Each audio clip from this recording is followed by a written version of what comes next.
huwag kayong alala kahit tayo konti. God is not looking the quantity, He is looking the quality with our hearts sa Panginoon. Sabi nga mga kapatid, kahit ilan, basta tayo po ay seryoso.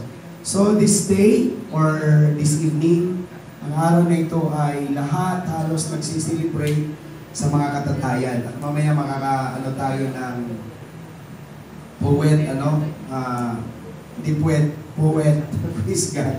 Dahil ito ay nung nakaraan, sayang hindi rin natin siya na-invite for nung Mother's Day, nung last May, Pero gayon pa man, ang Diyos is really good at yan naman po ay naka-record ating pong kung papaintulutan niya, nag-upload natin kasi marami pong nakakapanood sa atin sa ibang bansa, sa iba-ibang lugar. Amen? So gayon pa man, ang Diyos ay mabuti. So we will, mga kapatid, ating gugunitain ang kaarawan ng ating mga tatay. So mahalaga ho na maintindihan po natin ang ating mga tatay ay mayroon pong kanya-kanyang responsibilidad o may kanya-kanyang role sa buhay ng bawat isa sa atin, particular sa ating pamilya. Mga kapatid, pinamagatan ko ito, Remarkable Father. Ang ganda po ng isang ama na maaalala siya ng kanyang mga anak na mabuti. Because not all of the father, mga kapatid, ay naaalala ng kanyang mga anak sa mabuting alaala. Mga kapatid, we will talk about, saglit lang po ito, about the remarkable father. So basa po tayo, sabi po ng Hebrews 12:9, bukod dito, sabi ni Pablo, tayo'y nagkaroon ng mga ama. May ama ka, may ama ko, may ama tayong lahat. Tayo'y nagkaroon ng mga ama ng ating laman. Sa ibang translation ay laman, biographical father ang tinutukoy dyan, upang tayo'y parusahan. Take note, yung translation na parusa, hindi po yung pinagpapapalo kundi upang tayo'y disiplinahin o magkaroon ng disiplina sa buhay. At sila'y ating iginagalang. Sabi ng Bible, ang ating mga biological father ay dapat nire-respeto po natin. Regardless of who they are, sila man ay irresponsable o responsable, we must respect our father. Is that clear and loud? Amen. Hindi baga lalong tayo'y pasasakop sa Ama, referring sa Heavenly Father, ng mga espiritu at tayo'y mabubuhay. So, kino-compare ang Heavenly Father and our biological father. Sabi ng Bible, kung ang ating mga biological father ay dapat nire-respeto natin, mas lalo natin irespeto ang ating makalangit na Ama. Amen? So we are not just celebrating our biological father, we are also celebrating our Heavenly Father. Bakit po kinukontrast? Basahin natin sa English ulit. Sabi po ng Good News Bible, in the case of our human fathers, they punished, sa ibang translation, correct or discipline us, and we respected them. How much more then should we submit to our spiritual Father, again, which refer to our Heavenly Father, and live. Sabi ng Bible, para tayo mabuhay, hindi lamang tayo gumagalang sa ating mga biological father, we must also respect and submit to our Heavenly Father so that tayo ay mabuhay. Amen? Amen. Okay, ngayon mga kapatid, hallelujah. Sige, next slide. Traits of being remarkable father. Ano ba yung mga characteristics? Praise God. What way you will remember your father? Paano bang paraan para maalaala mo ang iyong ama? Kumbaga, papipiliin ka ng isang salita. Sa isang salita, how you will illustrate or how you will describe your father. So, pwede, sasabihin mong ama ko mabait. Pwede sasabihin mo, ang ama ko ay supportive. Pwede sabihin mo, ang ama ko ay mapagmahal. Pwede sabihin mo, ang ama ko ay masipag. So, how you describe your father? Kasi may kanya-kanya tayong description on how we will describe or illustrate sa ating mga ama. Tama po ba? Kasi hindi naman pare-pareho ang ating ama. If God will give you a chance to describe your father in one word, what word is that? Para makilala ang inyong ama. Mga kapatid, tingin kayo sa akin, saglit lang naman po ito. For us to have a remarkable father, of course, we have first to admire our Heavenly Father.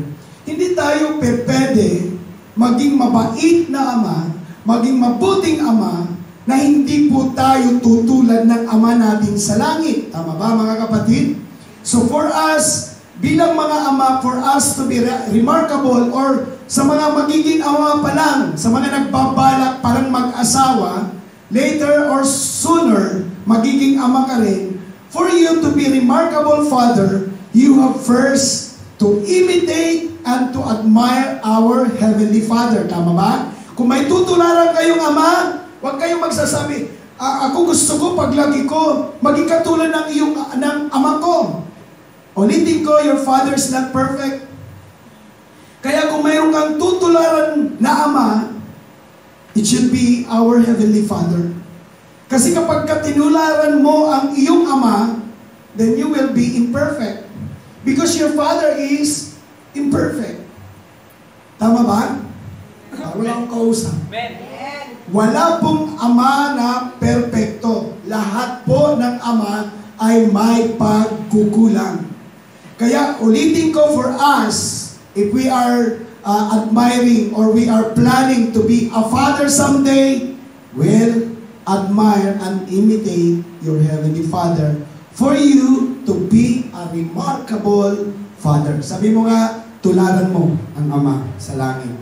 Tularan mo ang ama sa langit. Ngayon, para hindi na tayo magpapalig, kaya sabi ng Bible, kung ang inyong biological father, sinusunod ninyo, ginagalang ninyo, minamahal ninyo, how much more dapat sinusunod, iginagalang at minamahal natin ang ating ama sa langit. You are too familiar with the prayer. Yung tawag natin dito ay Jesus Prayer. Lahat po ng mga tao ay halos lahat alam ang prayer na ito. Our Heavenly Father, hallowed be Thy name, Thy kingdom come, Thy will be done, here on earth as it is in heaven. Give us this day our daily bread, and forgive our sins as we forgive others. Do not bring us to a test, but deliver us from evil. Amen. Diyan tayo iikot. Kasi sabi ni Jesus, kung mananalangin kayo, kung lalapit kayo sa Ama, pag tumatawag tayo sa Diyos na Ama, we are referring ourselves as His children.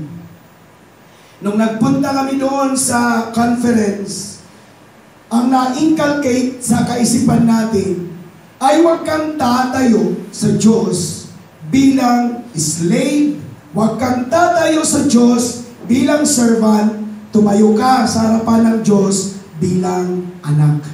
Kaya tayo narito, not because of obligation, but an opportunity bilang mga anak ng Diyos. Panapagan natin ang Panginoon. Kaya mga kapatid, isa-isayin natin. 10 po ito na traits. Ibig sabihin, characteristic. Una, sabi niya, our Father. Yan ang binanggit. Our Father. Sabi ng Matthew 6:9. Anong unang traits? Praise God. Sige, next slide. Relational Father. Pag bumabanggit ka ng Ama, pinapahayag mo ang relationship mo sa magulang mo. Kaya nga di ba sabi, huwag ka nang tatawag ng Ama kung hindi mo nire-respeto. Huwag ka nang tatawag ng Ama kung hindi mo sinusunod. Huwag ka nang tatawag ng Ama kung hindi mo siya minamahal. Why? Because ang salitang Ama, Papa, iba sa Kapampangan. May meaning yan. Meaning, You are claiming yourself as daughter or son. At bilang isang anak, dapat mayroon tayong magandang relasyon sa ating ama. Muli, sabi nga ng isang pastor, huwag mo akong tawagin pastor kung hindi ka sumusunod. Because kapag sinasabi mong pastor, nire-refer mo ang sarili mo as sheep. Tama ba? Amen. At ang sheep sumusunod sa pastor. Ngayon, kung hindi kayo sumusunod sa pastor, what's the use of calling pastor? Ganon din po sa ating mga magulang. Yes, ang ama mo hindi perpekto. Ang ama mo nagkakamali. Ang ama mo nagkakasala. Pero dapat ang relasyon mo sa iyong ama ay hindi dapat nawawala. Because once na tumawag ka ng father, again, ang pinapahayag dyan ay relationship. Unang punto, ang Diyos natin sa langit ay relational father. At tayo din na mga biological father, dapat relational din tayo sa ating mga anak. Amen? Amen. Palapakan natin si Lord. Marunong tayo maglambing. Marunong tayo magpahayag ng ating pag-ibig. Dahil alam niyo po kung mayroon nauuwihan sa haghag, sa halik-halik, sa lambing-lambing, mga tatay. Hallelujah! Kasi pagka nilalambing ang tatay, sasabihin ng tatay, ang uwi mo. Pero dapat ang tatay must be relational. Sabi ko nga, kung mayroong intimate, it should be our relationship with our Father. Secondly, Father in heaven.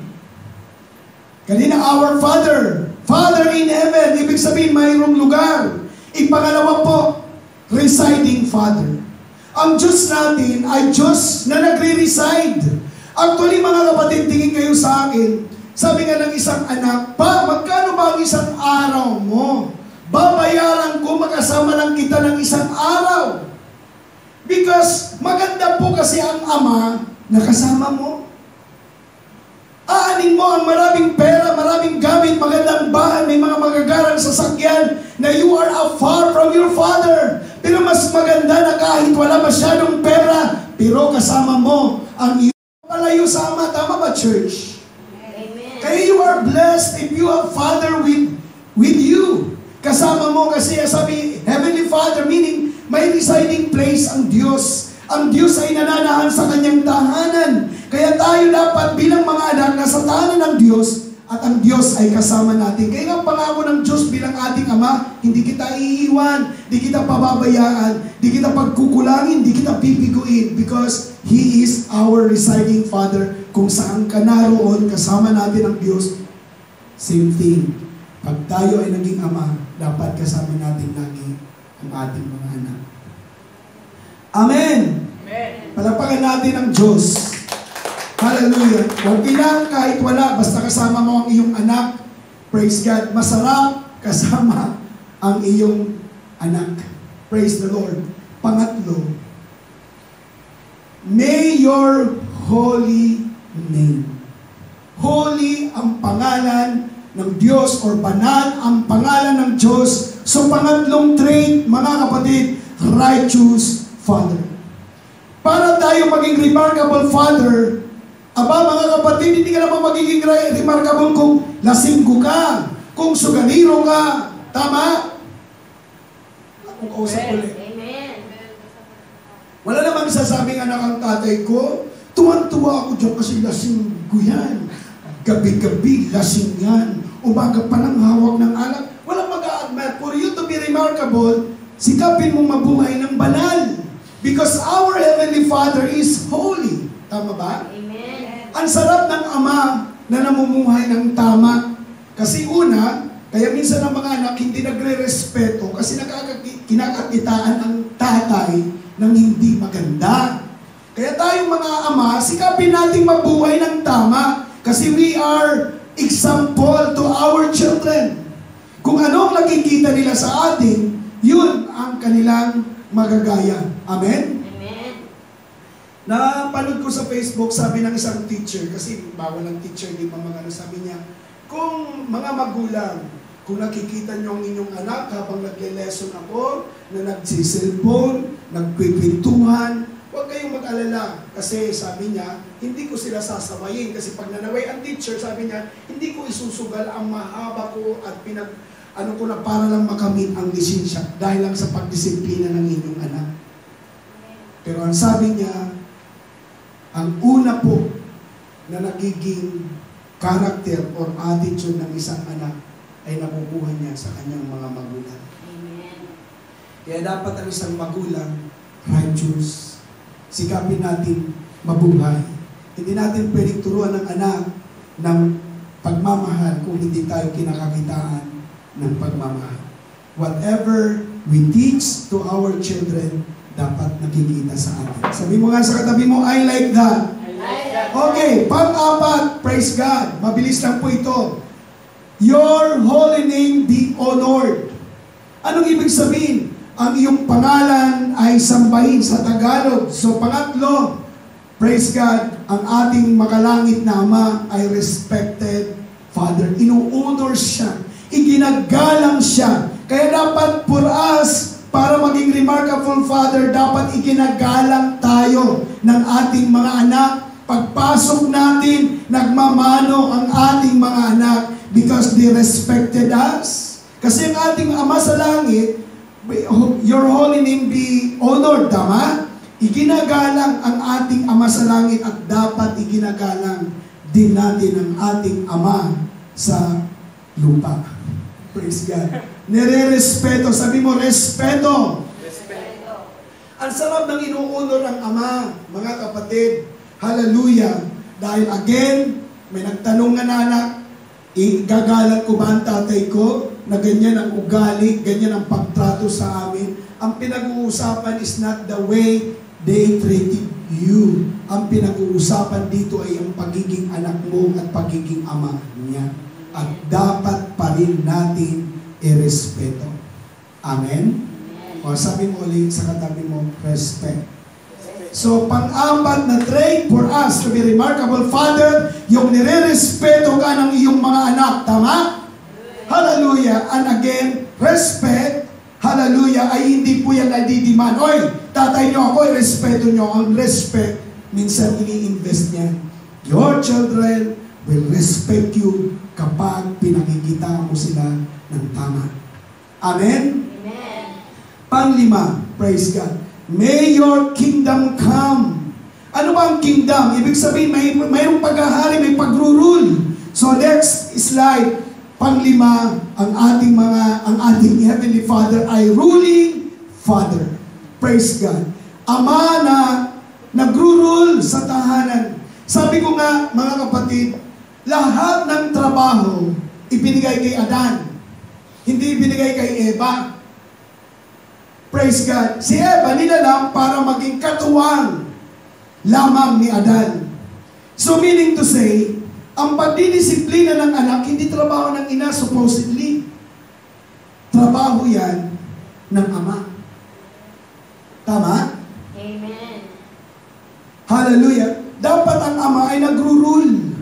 Kasi ang ating Heavenly Father has kingdom and He rule in His kingdom. At dapat, mga kapatid, hallelujah, ang ating mga biological father nangangasiwa din at namumuno din sa ating sariling tahanan.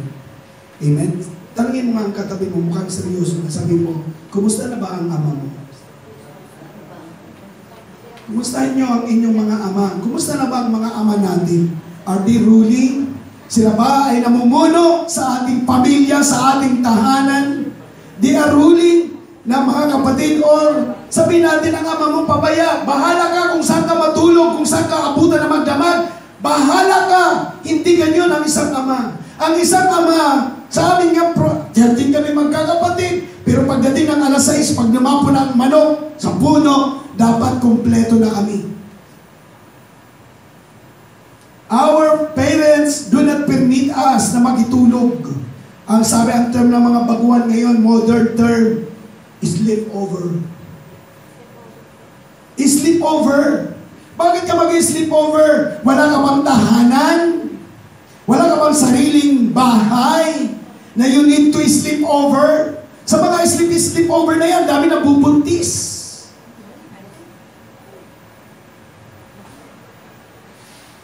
Naintindihan nyo, pero may mga magulang na hindi pumapayag na mag-sleepover ang kanilang anak.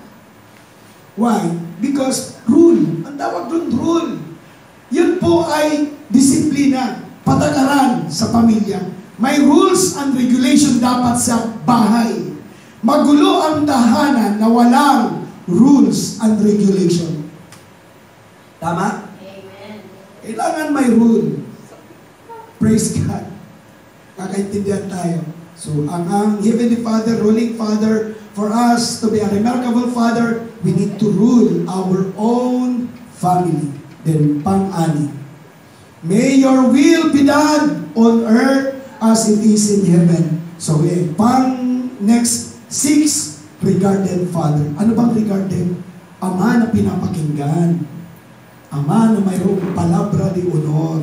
Ama na mayroong isang salita. Pag sinabi sa anak, pasok! Pumapasok agad. Yan ang nire-regard. Kinukonsider ang ama. Sumusunod, nagsasubmit ang anak. Kasi, your will, hindi ka gustuhan ng anak ang masusunod. It should be your father. Kung ikaw na anak ang masusunod, ikaw na maging ama, magpalit na kayo ng posisyon. Kasi ang isang ama, dapat nire-regard ng mga anak. Nagsiselfon ka, nag-EML ka, sinabi ng ama mo, manganta mo na. Kahit mawalan ka ng 10 stars, iwanan mo ang cellphone mo, kain kayo. Hindi yung tinawag ka ng 1 beses, pangalawang beses, pangatlong beses, hanggang itawag na ng table ng magulang mo, hindi ka pala nakikinig. Ulitin ko, ang isang anak, sumusunod sa ama. Not your will, but the will o kagustuhan ng iyong mga magulang. Amen? Amen. Praise God. Pag sinabi ng ama mo, wala mo ng boyfriend, mag-aral mo na. Pwede ka mag-boyfriend, mag-girlfriend, kapag edad mo ng ganito. Kasi yung mga boyfriend na yan, girlfriend, nakakasira ng pag-aaral yan. Maraming nasira na nag-aaral. Kasi high school ya pa mo, may buktot na. Kasi ating homework, no, karin kayong mag-homework, karin, mag-homework kaming karela, ayan, karela, mayroon siyang bengi. Umuwi, may buktot. Sa amin, ang buktot sa likod.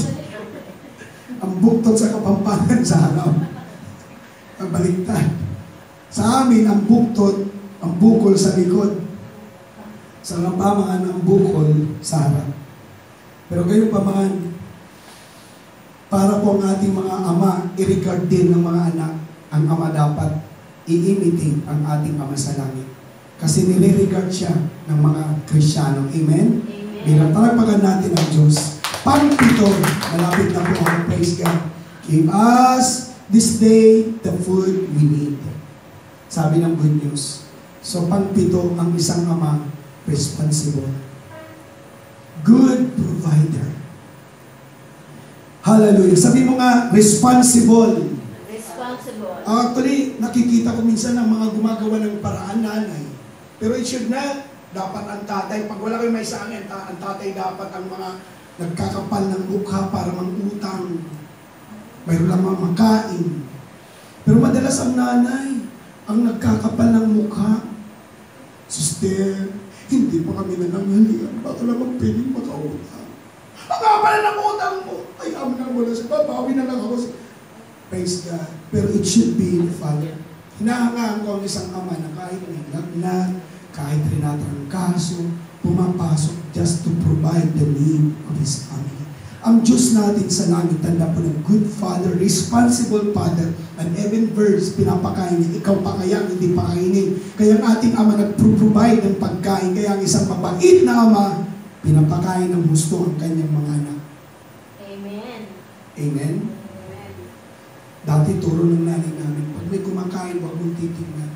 Kasi dati may mga bata, pag may kumakain, titignan ng ganyan. hindi ka makasubo-subo. Praise God. Pag nakapanood ng ganyan. Hallelujah.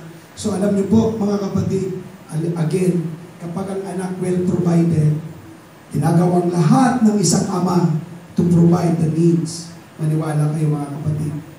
Walang matututong magnakaw na bata. Walang matututong gumawa ng kasamaan na bata kasi well provided siya. Amen? Bakit?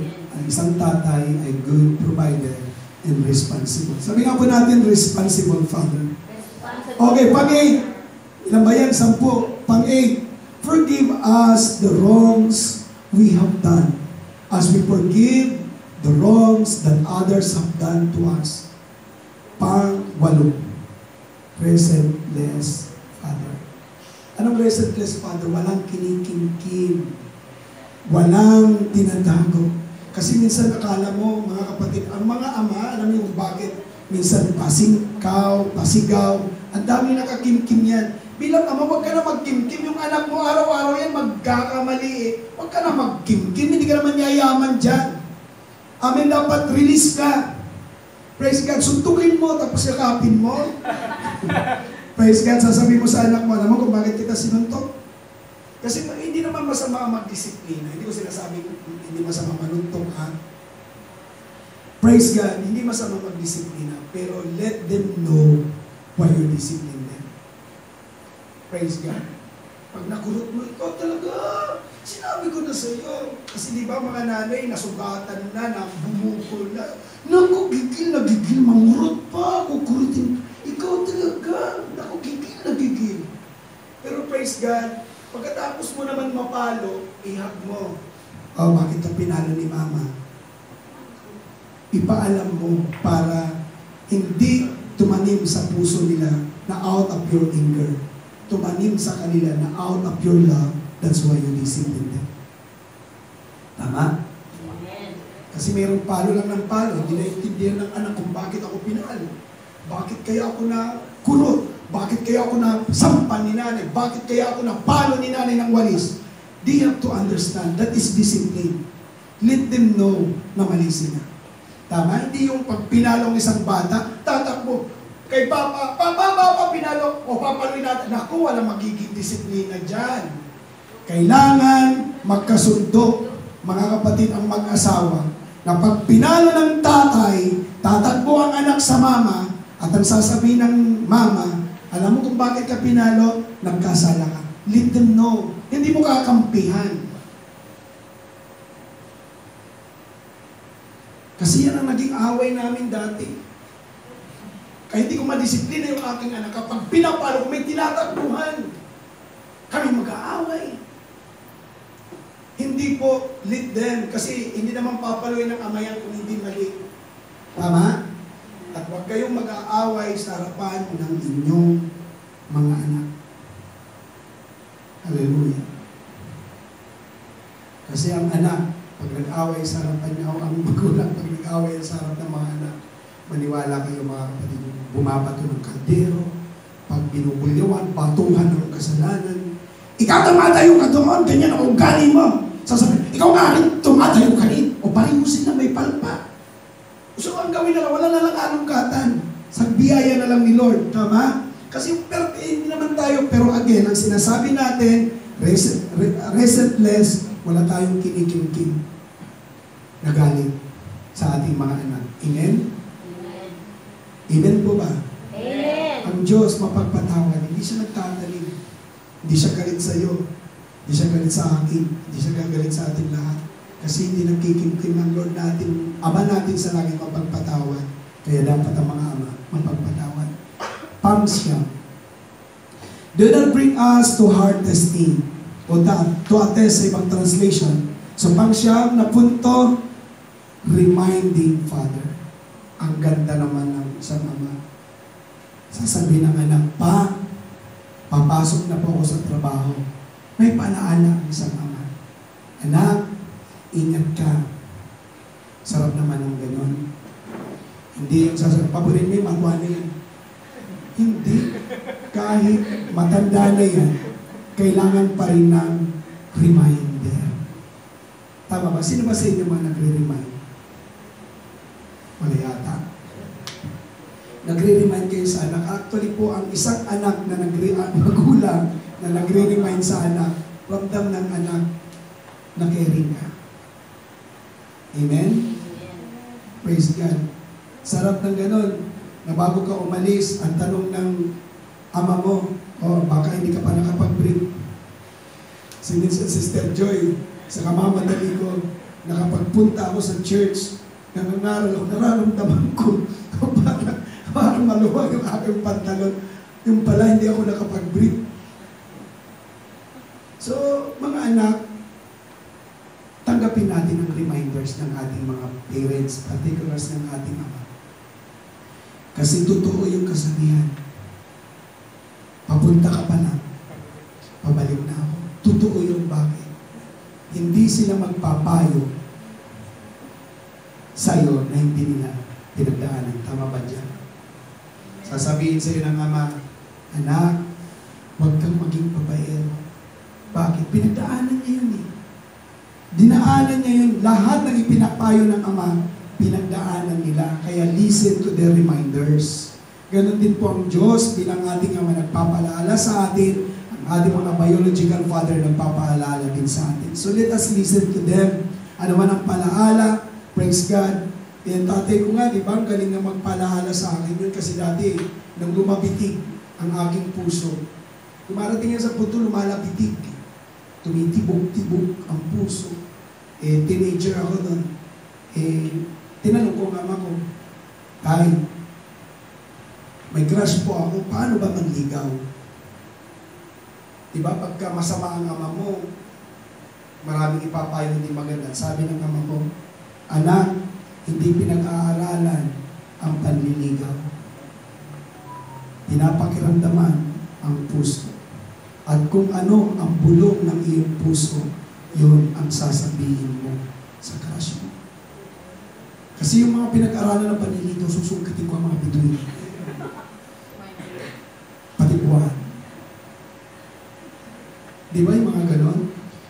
Mga pinag-aralan yung pag wala ka, hindi ako kumpleto.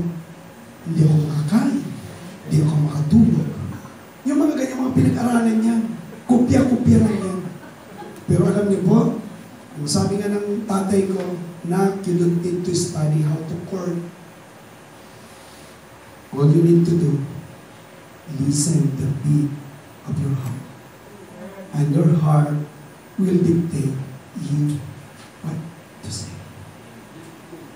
Kaya, Che, huwag mo nang pag-aralan na ipapabasa ka, nanonood ka ng TikTok, nanonood ka ng mga reels. Ito, maganda to.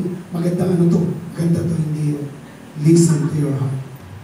Pag walang binubulong ang puso mo, hindi mo siya mahal. Kasi ang nagmamahal na puso, ang daming ibinubulong. Magnakaw. Loko. Hindi po. Joke lang. Praise God. Marami po ang binubulong ng isang pusong totoong nagmamahal. Again, listen sa reminder ng iyong father because pinagdaanan na nila kaya nagpapaalaala sila sa iyo upang wag mo na daanan. Amen? Amen. Praise God. Palakpakan natin si Lord. Ang pang-10, but keep us safe from the evil one. Last, ano daw po? Reassuring father. Maganda ang isang father na nagpro-protect.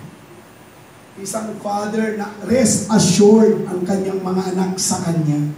Na kapag nasa piling si Papa, wala kaming dapat ikatakot, ipangamba, ipang-alala, because alam ng mga anak na they are well protected. Assured sila sa kanilang ama.